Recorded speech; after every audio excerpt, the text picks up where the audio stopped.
এবাদতে শিরিক কিভাবে হয়? এবাদতে শিরিক হয় এবাদত করতে অস্বীকার করলে, এক। এবাদত করতে অংশীদার করলে। কিভাবে করেন? এবাদত কয় প্রকার? 3 প্রকার।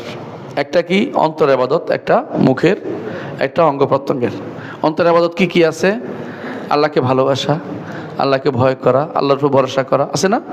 আপনি আল্লাহর উপর ভরসা করলেন, হ্যাঁ, আর পিসাবের উপরে ভরসা করলেন, অথবা নেতাজির উপর ভরসা করলেন, মুশরিক। বুঝছেন কথাটা? তো আপনি আল্লাহকে যে ভয় পাওয়া দরকার, এই ভয় কাকে পাইছেন? নেতাজিরে পাইছেন, হ্যাঁ, অথবা শাসককে পাইছেন, পুলিশকে পাইছেন। সাধারণ ভয় চলবে, ওই ভয় চলবে না যে ভয় আল্লাহকে পাওয়া দরকার। কথা বুঝছেন? এটা বলে খাওয়ার বলা হয়।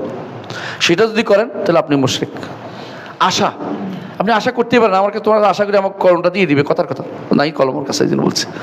তো কিন্তু আপনি এত আশা করে বসে আছেন যেটা আল্লাহ ছাড়া কেউ দিতে পারে না, তাহলে কি হবে? শিরিক হয়ে যাবে।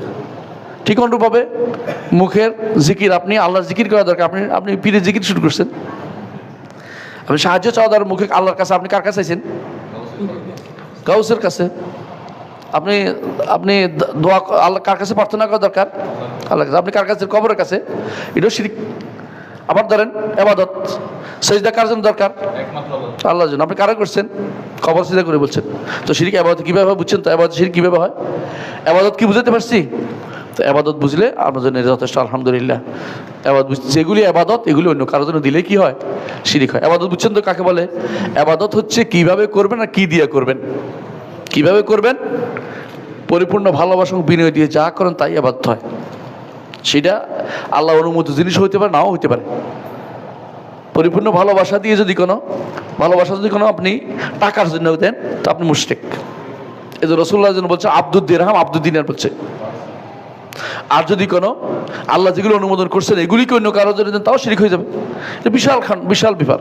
এটা যদি শিখতে হয় একটা ছোট্ট বই পড়বেন, নাম কি? সালাসাতুল উসুল, 3টি মূলনীতি।